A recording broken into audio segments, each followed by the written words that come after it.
Terima kasih. Ya. Kamu datang tepat pada waktunya. Kamu mau kemana? Mau ke padepokanku. Mau pulang? Iya, aku dipaksa pulang. Dipaksa pulang? Maksudmu? Mak Lampir mau ngobrak-abrik padepokanku. Mak Lampir, biadab. Bukan hanya padepokanku. Padepokan Ki Ageng Jemantoro, Kiai Jabat, Kiai Basari, dan juga Panglima Kumbang. Sekarang negeri atas angin.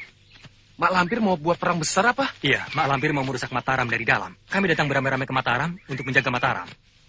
Mak Lampir marah. Dia ingin kami keluar dari Mataram.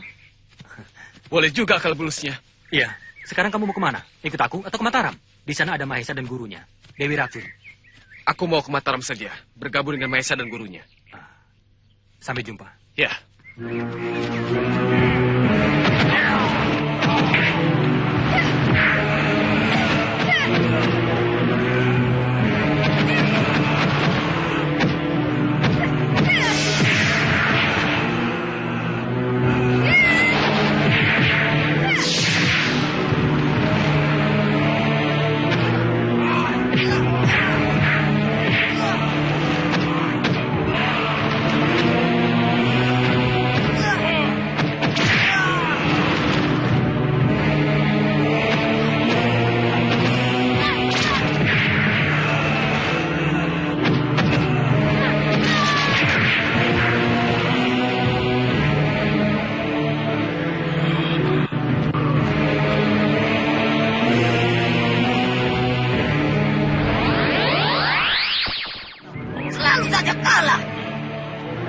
Ada bagus saja. Pakai tombak Nur Ali. Kalian berdua tidak berguna. Pulang. Baik.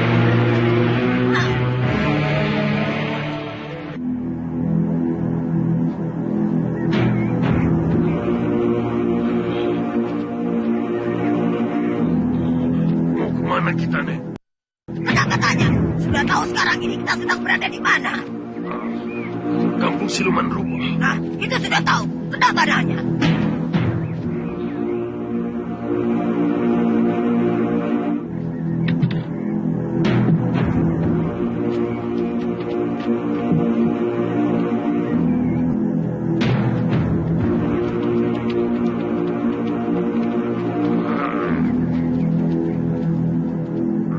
Mana si Dayat? Saya di sini, Guru. Kenapa kedatanganku tidak kalian sambut dengan meriah? Tidak ada yang menyangka Guru akan datang. Sekarang siapkan tempat. Aku mau istirahat. Silahkan ke rumah Jamur Tetirah. Di sana Guru bisa istirahat dengan bebas dan penuh pelayanan.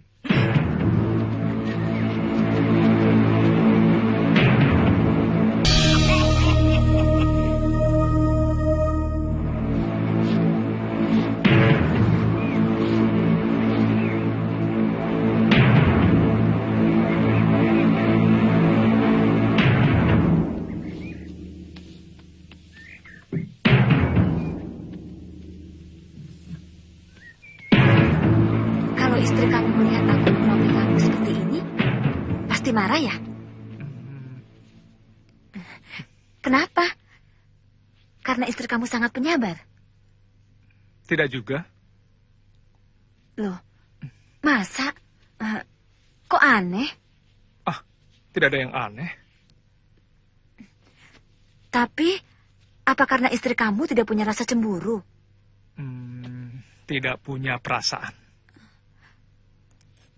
Istri kamu tidak punya perasaan? Ya. Loh, kok begitu? Aneh. Tapi kenapa? Karena aku belum punya istri. Betul, kamu belum punya istri.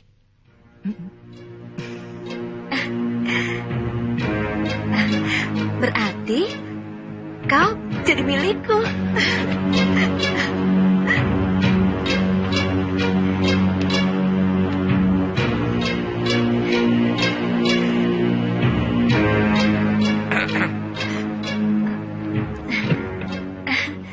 Ayah, Langit cerah, angin mengembus pelan, sumilir mengusap hati, seperti kembang sedang mekar. ayah bicara apa? Angin sumilir, kembang-kembang bergoyang, dihinggapi kumbang madu. Sayalah kembangnya, dan saya pun sudah mendapat kumbang madunya, ayah. Lalu siapa kumbang madunya? Samba, dia belum punya istri. Betul, kamu belum punya istri. Betul, Pak. Sayang. Sayang? Sayang kenapa, ayah?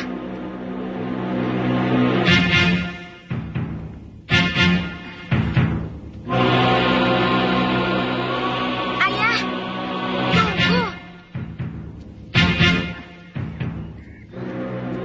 Ayah tidak setuju Raden Samba menjadi menantu ayah. Apakah kamu mencintainya, Nduk? Iya, saya tidak akan kawin dengan laki-laki manapun kalau tidak dengan Raden Samba. Kamu jangan bicara begitu, anakku. Apakah kamu tidak tahu siapa dia sebenarnya? Iya, saya tahu. Dia bangsa manusia. Nah, kalau sudah tahu, ingat, jangan kamu langgar apa yang sudah menjadi pantangan. Carilah laki-laki yang sama satu bangsa dengan kita. Bangsa siluman rubah. Tidak. Saya dan Raden Samba sama-sama makhluk ciptaan Tuhan. Kalau Tuhan telah menakdirkan saya bertemu dengan Raden Samba, berarti Raden Samba telah ditakdirkan menjadi jodoh saya. Puspa, jangan nekat, Duk. Kodrat kita berbeda. Ayah boleh pilih. Saya mati kalau tidak menjadi istri Raden Samba.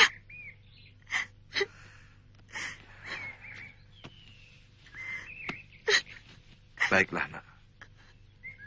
Lakukan apa yang kamu suka. Tapi ingat pesan ayah. Jangan lupa. Waspadalah. Karena kehidupan bangsa manusia dengan bangsa kita berbeda.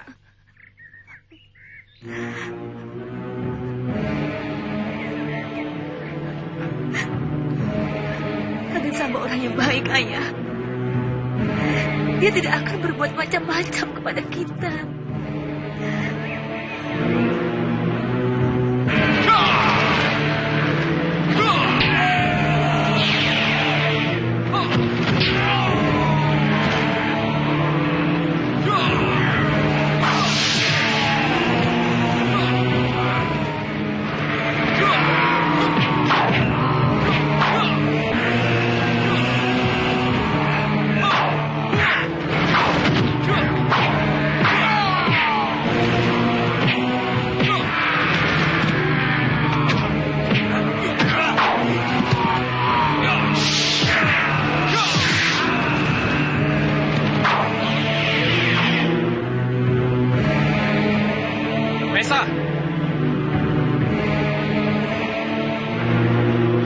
Bagus Sajiwa?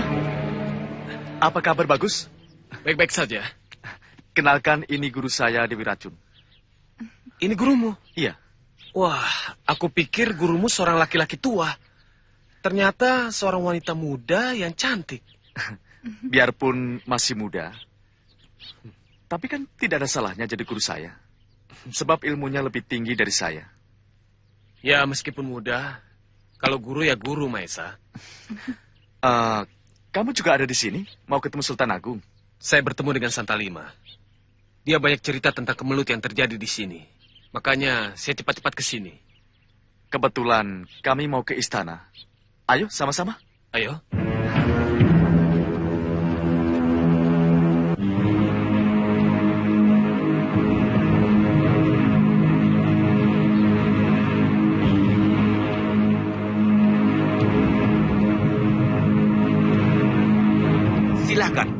Gusti Sultan Agung sedang menunggu kedatangan Andika di balerung penghadapan. Silahkan.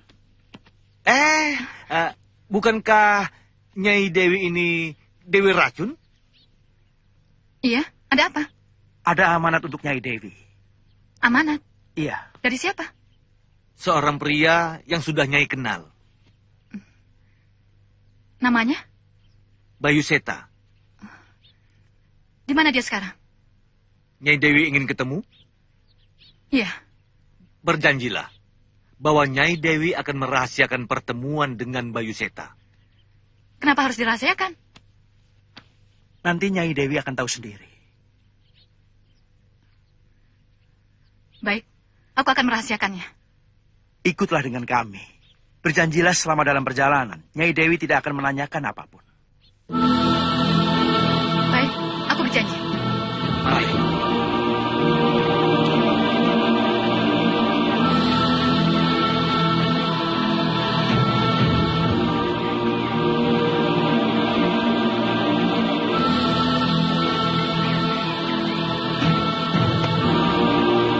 Mana dia? Ikuti saja jalan ini. Terus saja. Nyai jangan berhenti sebelum mendengar suara suling yang pernah Nyai kenal. Silakan.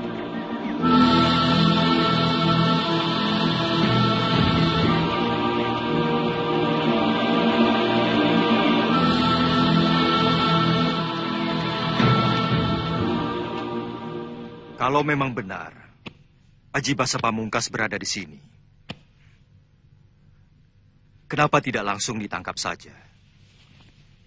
Kita berhadapan dengan musuh yang menggunakan ilmu siluman, jenis golongan hitam yang rumit, Gusti. Berarti kemampuan yang kita miliki dan kesaktian yang kita miliki itu kalah dengan ilmu hitam yang mereka miliki. Hamba yakin bisa, Gusti. Masalahnya hanya belum menemukan cara yang paling tepat. Sebab kehebatan ilmu hitam tidak terlampau dahsyat.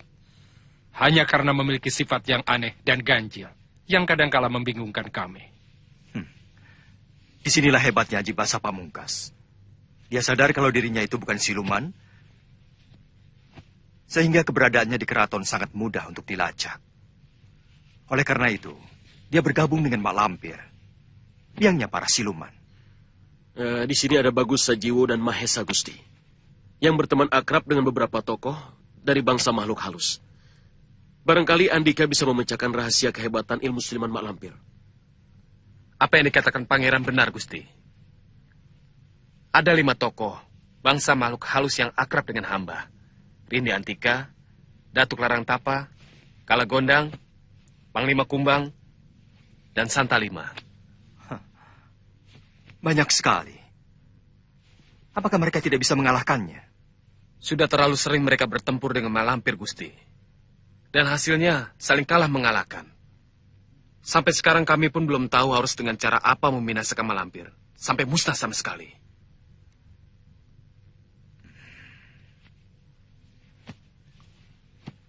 Apalagi sekarang Mak Lampir sudah bergabung dengan Aji Basa Pamungkas. Saya rasa semakin sulit untuk bisa menaklukkannya. Tidak usah berkecil hati. Kalau aku amati, sampai sekarang pun mereka belum bisa mengungguli kita. Jadi boleh dikatakan keberadaan kita ini sama-sama. Sama-sama belum bisa mengalahkan. Teruskan saja upaya menangkap Aji Basa Pamungkas. Aku yakin seiring dengan waktu, mungkin besok, mungkin lusa, kita akan menemukan cara yang paling tepat.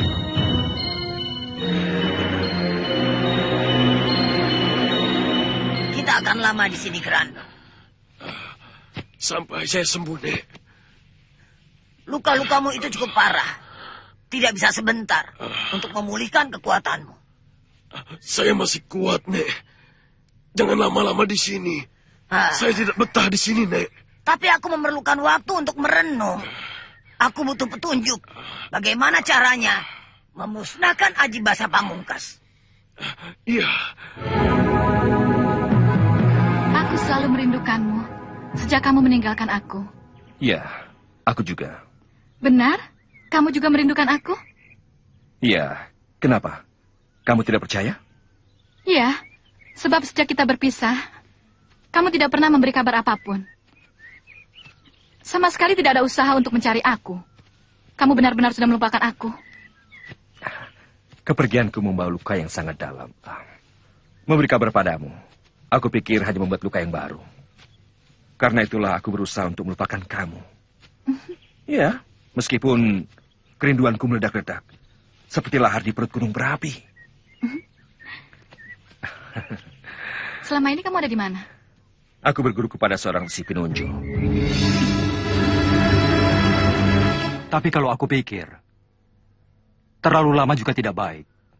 Benar, Gusti. Akibatnya akan merembet kepada para bawahan pimpinan pasukan. Yang bisa saja rasa percaya diri mereka menjadi terkikis. Kalian sanggup kalau dalam waktu 1 bulan? Sanggup, Gusti. Baik. Kalau dalam waktu 1 bulan, kalian masih belum bisa menangkap Aji Basah Pamungkas. Hidup atau mati, aku sendiri akan turun tangan. Jangan, Gusti. Selama kami masih bernapas, kami yang akan berjuang sampai titik darah penghabisan. Kami akan menunjukkan bahwa kami masih pantas disebut 3 Singa Mataram. Baik. Lakukan.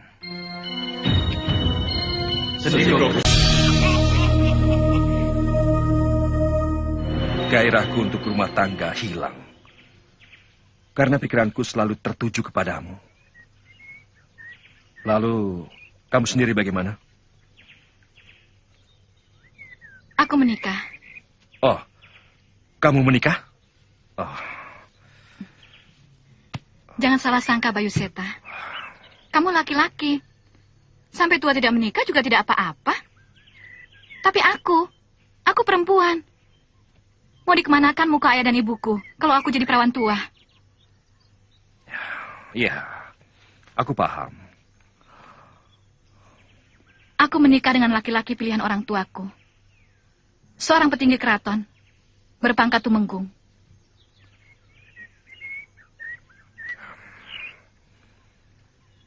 Dan aku punya seorang anak, perempuan. Berarti selama ini kamu tinggal di keraton bersama suamimu? Iya. Tapi semenjak suamiku meninggal, aku pergi meninggalkan keraton. Meninggal? Gugur dalam perang besar melawan Belanda di Batavia. Berarti Sultan Agung yang membunuh suami kamu? Loh, kok Sultan Agung? Iya kan?